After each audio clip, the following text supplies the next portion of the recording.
عزیزان گرامی، بہت سوں کے سامنے حق واضح ہو جاتا ہے لیکن پھر بھی وہ اس کا انکار کرتے رہتے ہیں.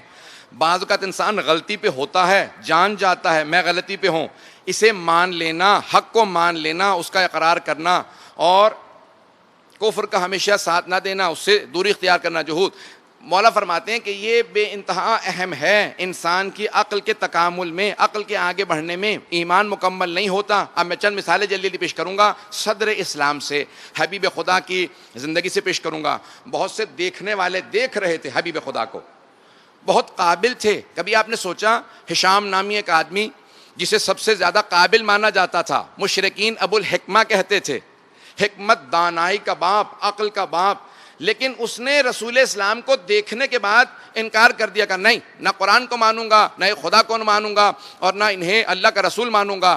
تو مسلمانوں نے نام رکھا ابو جہل. آج پوری دنیا میں کافر سے بھی پوچھیں گے، مشرک سے بھی پوچھیں گے نام کیا تھا تو سب ابو جہل ہی کہیں گے، ابو الحکمہ کوئی نہیں کہے گا. دیکھ رہا ہے حق کو لیکن تصدیق نہیں کرتا، سمجھ رہا ہے.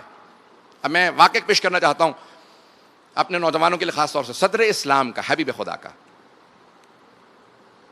یہ ابو جہل، عتبہ، شیبہ، یہ سردار تھے مختلف قبائل کے. جب انہوں نے پیغمبر اسلام کی دیکھ لیا حقانیت کو، سمجھنے لگے، قرآن کی آیات کو جب سنا تو اب ان کے ذہن میں بیٹھ گیا کہ نہیں، قرآن حق ہے، جو پیغمبر اسلام معجزہ لائے ہیں وہ حق ہے. اب رات کو پیغمبر اسلام ترتیل سے قرآن کی تلاوت کرتے تھے. اب سوچئے جب جناب داؤد زبور کی تلاوت کرتے تھے تو روایت کے الفاظ ہے پرندے زمین پہ اتر آتے تھے، کون تلاوت کر رہا ہے. اور اگر خاتم النبیین سید المرسلین قرآن کی خود تلاوت کر رہے ہوں، اب سوچئے کیا کیفیت طاری ہوتی ہوگی. تو اب جو سنتا تھا وہ سننا پسند کرتا تھا. میں بہت سے اس پہ واقعات ہیں، صرف اشارہ کر کے آگے بڑھوں گا. تو یہاں تک کہ مشرکین سنتے تھے، جو سنتا تھا گرویدہ ہو جاتا تھا، کہا بتائیے آپ یہ کیا پڑھ رہے ہیں، ہم نے کبھی نہیں سنا. میں ہمیشہ کہتا ہوں کہ ہر زبان میں دو چیزیں ہوتی ہیں، نظم اور نثر. میں جو بول رہا ہوں یہ نثر ہے، نظم شعر کی شکل میں کہا جاتا ہے. لیکن عربی زبان میں تین چیزیں ہیں، نظم ہے، نثر ہے اور قرآن کریم ہے. جو نہ نظم ہے نہ نثر ہے، دونوں سے بالا تر ہے. عزیزان گرامی، اب جب پیغمبر اسلام تلاوت کر رہے ہیں، میں واقعے کو مکمل کرتا ہوں لیکن اشارہ کرتے ہوئے آگے بڑھوں گا کہ جب آپ خانہ کعبہ کے سامنے بیٹھ کے قرآن کی تلاوت کرتے، جو بھی طواف کے لیے آتا، مشرکین بھی طواف کے لیے آتے تو رک جاتے، طواف کو روک کے سوال کرتے آپ کون ہیں؟ چہرے کا جلال بتا رہا ہے آپ زمین سے نہیں عرش سے نازل ہوئے ہیں. یہ آپ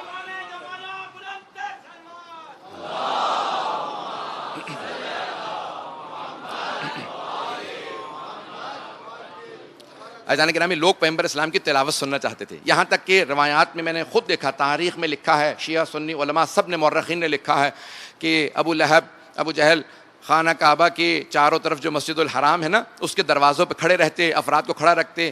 روئی ہاتھ میں لے لو، اگر کوئی نیا آدمی آئے نا تو فوراً اس کے ہاتھ میں روئی دینا، کہنا وہ جو سامنے بیٹھا ہے نا اس کی باتوں کو نہ سننا، وہ جادوگر ہے، اگر ایک مرتبہ سنو گے اسی کو ہو جاؤ گے.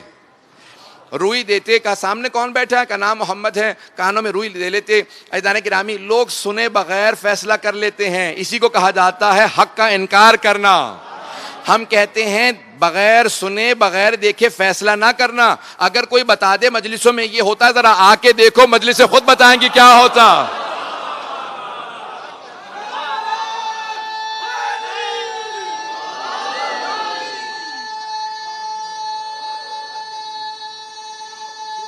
ماشاءاللہ،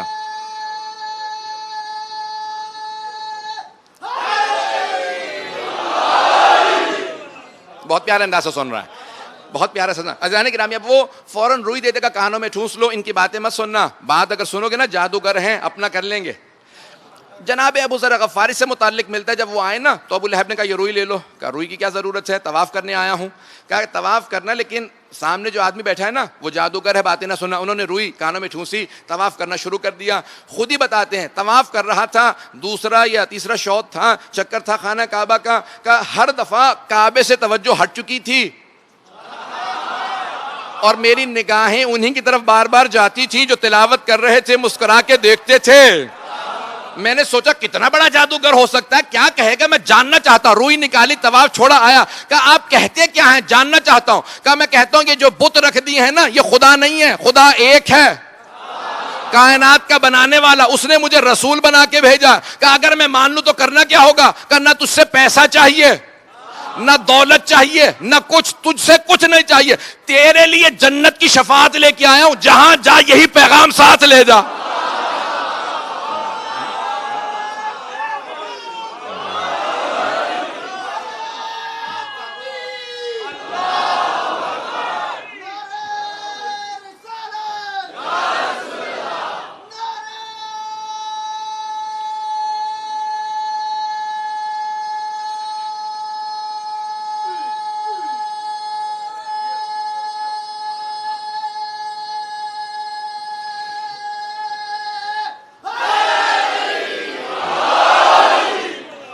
توجہ ہے دیدانے کرام ہے. تو ایک مرتبہ کہا کہ اچھا ٹھیک ہے, میں نے اگر آپ کی ساری باتوں کو مان لیا تو کیا کرنا ہوگا. کہا کہ ایک مرتبہ شہادت پڑھو گے اور اس کے بعد یہ کہنا کہ آج کے بعد سے کبھی بھی نہ بیٹیوں کو زندہ دفناؤں گا, نہ دفنانے دوں گا, نہ چوری کروں گا, نہ چوری کرنے دوں گا, نہ ڈکیتی کروں گا, نہ کرنے دوں گا. جو مال میرا نہیں اس پہ میرا حق نہیں ہے. توجہ ہو, یہی جملے کہے کہ آپ کی ہر بات عقل کو لگتی ہے. کہ میں فطرت ہی کا دین لے کے آیا ہوں.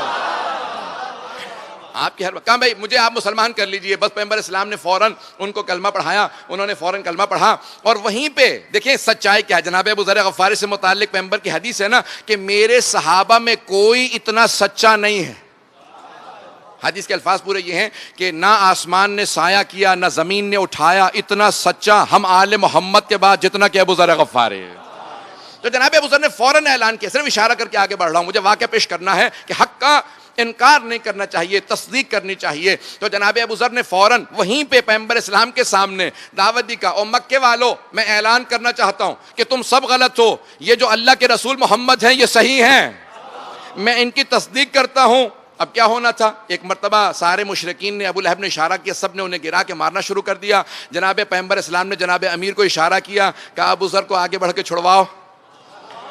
مسجد الحرام تھی. جناب امیر, آپ نے دیکھا ہے نا کہ جب شیر آتا ہے اور آگے بڑھتا ہے تو ساری بکریاں ویسے ہی بھاگنے لگتی ہیں. تو جناب امیر علیہ السلام کا آگے بڑھنا تھا, آپ نے ہاتھوں سے دھکیلا, جناب ابو ذر کو اٹھایا. کہا پیغمبر اسلام نے تمہیں بلایا ہے, ذرا ایک مرتبہ پھر آگے آؤ. کہا سن لیا پیغام. کہا ہاں سن لیا. کہا یہاں سے چلے جاؤ, یہاں لوگ ماننے والے نہیں ہیں, یہ حق دیکھ رہے ہیں لیکن حق کے منکر ہیں.